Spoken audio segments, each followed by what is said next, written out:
As a team right now, some games they look really good, other teams they just don't really do anything, but I guess that's kind of been the theme of Team Liquid for a couple of years now, so. I think Jensen has been looking a little bit shaky compared to the form that I've seen him in the past, which is understandable. It's tough when you take a break or you're not playing in scrims every single day, so I think I definitely see him having a bit more moments of just oopsie, where he dies or makes a goofy looking mistake. But I think he's definitely playing better than he was 3-4 weeks ago when I was scrimming him. So I'm sure it's going to be kind of a gradual line of improvement for him. It just depends if he can make it there in time. I think one thing Bjergsen does better than most other mid laners is he just rarely makes mistakes. I do think he can push his limits a bit more, but I think even when he's losing, he's rarely the reason why the team is losing, and when he's winning, he usually does a good job. Definitely earlier in my career, I would say that I saw Jensen as my rival, but I think right now he's not really standing out as like a... For a long time, it was me and Jensen and then just a bunch of players that I thought were not nearly as good as us, but now I think there's Tukui, Jojo, Abe, like even Palafox at times is playing just as well as Jensen, if not better. So right now, he's not really... I don't really consider him my rival.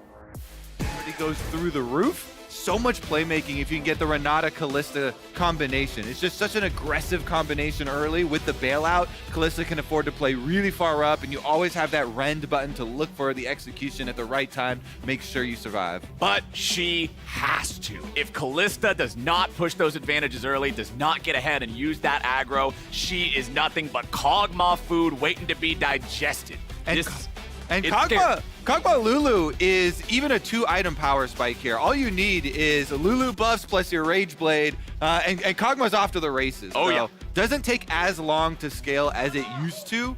See if Hansama and Team Liquid are able to utilize that. Anyways, jungle locked in here for Team Liquid before the bans. They get the Wukong first.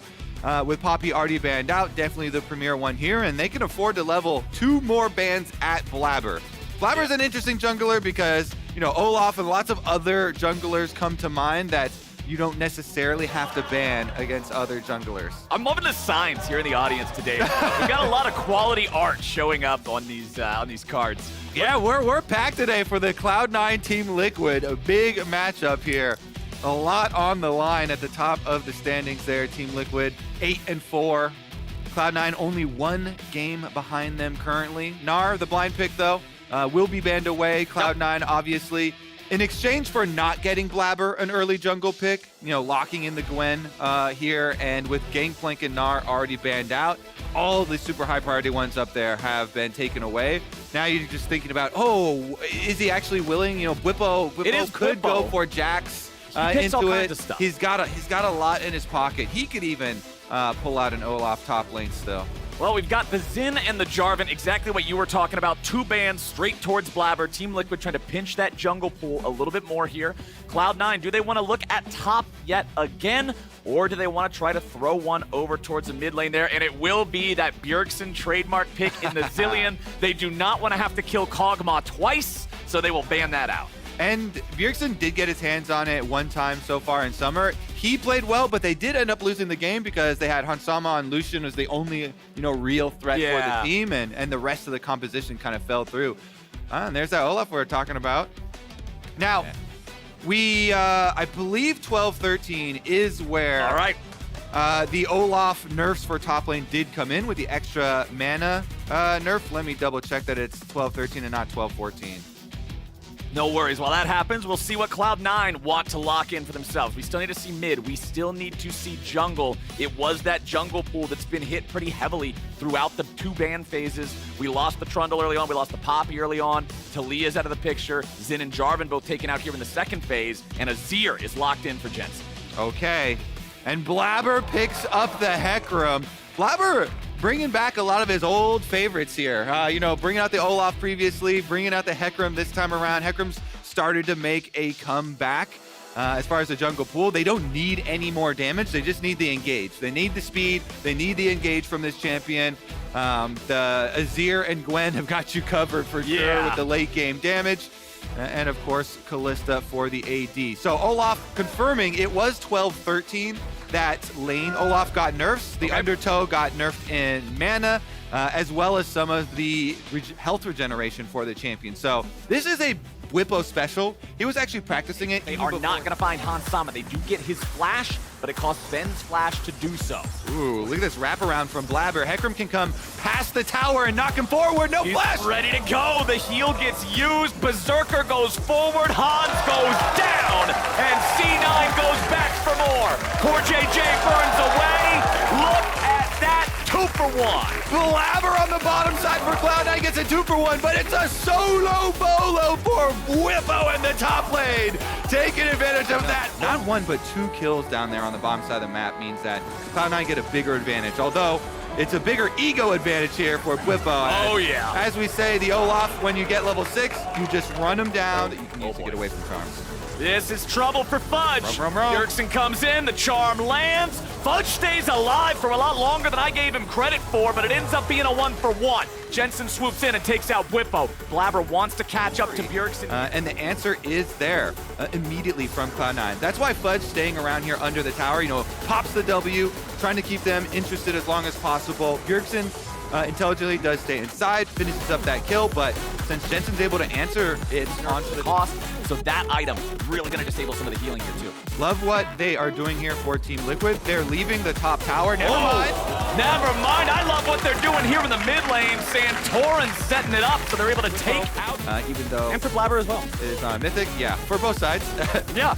I mean, hey, when it's good, both sides get to buy it, right? So both of them recognizing how efficient that item is. Cloud9's moving going on. for it. The wraparound on CoreJJ. Blaber's coming around from the side, but can they find what they're looking for? CoreJJ is going to be down to about 25%, and he's gone. Team Liquid flashing their jungler out of trouble, but Blaber looking to run him down. Whippo's in the middle of everybody trying to cut through, but he can't do it. Blaber stays tanking. The bailout will not save him. Bjergsen gets one back. They kill Blaber, but they lose Core and Whippo. C9 comes out on top. Critically here for classic team fight. Little rumble in the jungle here as Blaber comes around. This is the beginning. Again, they're looking at the squishy member. If you can kill the Lulu early, you actually take away so much support. The Lulu ultimate used there by CoreJJ barely interrupts Blaber. They go for a very quick kill. The wraparound from Fudge was great. They section off Santorin and Bjergsen away at the tower, and then they burst down Whippo. That rend was big from Berserker. Blaber sticking around too long, though. It's these double range carries here. Hansama melting him with the W on. Get out of there! All right, can he get out? Does he have any chance? I don't think he does. No, he's getting Beybladed. He's getting charmed.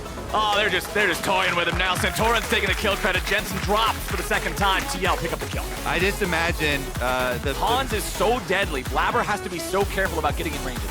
Yeah, so how goes the Hecarim? Blaber's ready to go in. Santorin looking to disengage it, flashing back out now with the ulti. They nearly kill Blaber. Team Liquid makes Cloud9 think twice about it. Nice charm coming out from Bjerg. They're gonna save Sven there with Berserker's ulti. Team Liquid trying to get back away. Saved by CoreJJ. Both teams skirting the edge of death here. Actually love it. 2 prize fighters throwing big punches, but every time the target escapes with 200 health. Everybody evacuating their low health members. It does leave this Baron in darkness for Team Liquid, though, in Cloud9. This is a small advantage. They got out of this fight. It's not a small advantage. No. It's a huge advantage. Baron picked up in the aftermath. They did enough damage to the front line. Cloud9, no blood loss. They're looking for the picks here. Got to be careful. Fudge coming around from the side, but remember, it's Team Liquid here waiting on the flank. They're going to find Fudge. They're looking for him with Santorin and Whippo. Whippo now on the front line. He's going to be killed off first. Team Liquid lose their top laner. Blaber now locked down in the front, but there's that stopwatch. Team Liquid have lost 2, and Jensen's looking to make it 3. He chases after Bjerg and forces him back over the wall. C9 win the fight. C9 win the soul. They get everything, Flowers. They get the soul. They get the kills on the front line. Team Liquid were split. They were sectioned off. It was a really strong engage from Blaber. He chases away the Team Liquid carries from the frontliners that were hiding in the brush. And Cloud9 won't stop there. House of the Dragon Soul. Baron empowered push here for Jensen. King of the Chickens is going to claim his own sub objects. They've been hunting him all game long, but Jensen's the one with the bounty on his head now. The House of the Dragon, the King of the Chickens, Cloud9 is getting everything. Let's take another look at how it happened, because Flippo and Santorin thought they caught Fudge. 2 pockets here. So Team Liquid, they've got the carries to the top side and just the front lines down here so they can section them off. Blaber immediately retreats back to kill the front line, and they take away everything from Team Liquid. Blaber then, the stopwatch you mentioned, he goes ultimate to scare them away, and then stopwatch, make sure he doesn't die. Really good job of Cloud9 sectioning off this Team Liquid team, splitting apart their front line and their back line. Started up by C9. They are daring Team Liquid to come and answer. This is just going to be bursted down. There's no way in. Team Liquid, now they got to try to get away as Blaber jumps in, and Blaber just gets destroyed. Bailout's not going to save him. Sven tries to get away now too. Whippo runs down Fudge as Sven tries to escape. Santorin is on top of Berserker. That's already 2. Going over to Team Liquid. Santorin staying alive for a little bit moment longer. He's going to be taken down by Berserker, but what happens to C9 now? The axes are flying, and Sven's still dying. Whippo tries to find another, but Berserker's able to get away. TL may have lost the Baron, but they find free kill. Team Liquid rally caps are on, Flowers. Let's take another look at the damage. So Rend, really hard to outsmite. Santorin did get in the pit, but they couldn't do it. But this charm from Bjergsen, point blank onto Blaber, and then they polymorph him. Then they hit him with the Everfrost. It's chain CC for Blaber, almost 100% to 0, and then he dies as he ults away. They don't have the bailout either, and it's just a free-for-all. Team Liquid trying to chase down as many kills as they can. Bjergsen gets the other pick there onto Fudge. They finish off that one. Top side here, Santorin was trying to lock in Berserker, but Berserker able to get enough spears into Santorin, and then Sven handshakes him away. They get the Rend out for the kill back on the side of Cloud9. 3 kills for Team Liquid, 1 for Cloud9, but Cloud9 still have the Baron buffs. We are stuck in a standoff here. Team Liquid, they're looking for the pick. Meanwhile, you see Jensen immediately, he's going back to push this mid wave. Azir going for mid, while Cloud9 retain pressure on this Elder Dragon. Team Liquid can't give up the Elder Dragon. Santorin gets hit with the handshake. He's still at about half HP. Jensen and Bjergsen stuck in a 1v1 here in the Team Liquid jungle. Elder at 2/3. Team Liquid backing away again. Fudge is tanking the Drake. He can tank it for pretty much ever with the Ocean Soul. It doesn't do anything to him. What's the timer on this standoff on Dragon? My goodness, oh my goodness. Another wave is getting pushed here. All 3 lanes going ahead. They call it off. Everybody's going home. Everybody's going home. Wow. This game is delivering. The diplomats from the House of the Dragon Soul have been able to buy some time to reach an agreement. To reach an agreement for the life of this Elder Dragon. Alrighty, Elder Dragon, he's under fire again. It's Berserker putting lots of spears into it this time. TL has to know that this Rend smite is coming. They have to go before 2K. They got to get in there. Dragon's gonna reset now. Here we go, the fight's ready to break out now, and Sven is already down. Blaber stuck in the middle of everybody as Whippo will try to cut Jensen to pieces. The shutdown comes through for Bjerg, and C9 scrambles to try to find a little bit more here in the fight. Berserker's still going forward, and they've turned it around. Nose, snip, snip, and Bjergsen's looking a lot like paper. He keeps chasing. Berserker's right behind him, and they're ready to go. Fudge with a hop, skip, and jump over the wall, and Bjergsen tries to continue the escape. Blaber wants to run down. A little pause in there to delay. Another standoff around the Elder Dragon. Big game here, and you see Fudge on the top side of your screen coming in now, the late teleport on this Gwen. Yep. So initially Team Liquid get a huge lead in the fight, but Hansama got feared off up into the jungle right next to Fudge, where Fudge was coming in. Berserker gets the Rend out there, the shutdown kills him off as well as the Lulu, and then they can just move forward behind the Gwen. Baron is the next target for Cloud9. They've got the Ocean Soul regenerating them. They've got spears in that Baron. There's little risk here at all. C9 with both super buffs here for the next 2 minutes. Team Liquid has to dig in and weather the storm. They're all 5 with Baron buff. They've got the Baron, they've got the Elder. They know how strong they are right now. They really want to just get the most out of this they can. Hans will try to remove as many of those minions as possible, but he's already down to 1/3 HP. C9 take the chance, and they go for the throat. They take the first Nexus turret, as Team Liquid has to regroup and heal their AD carry.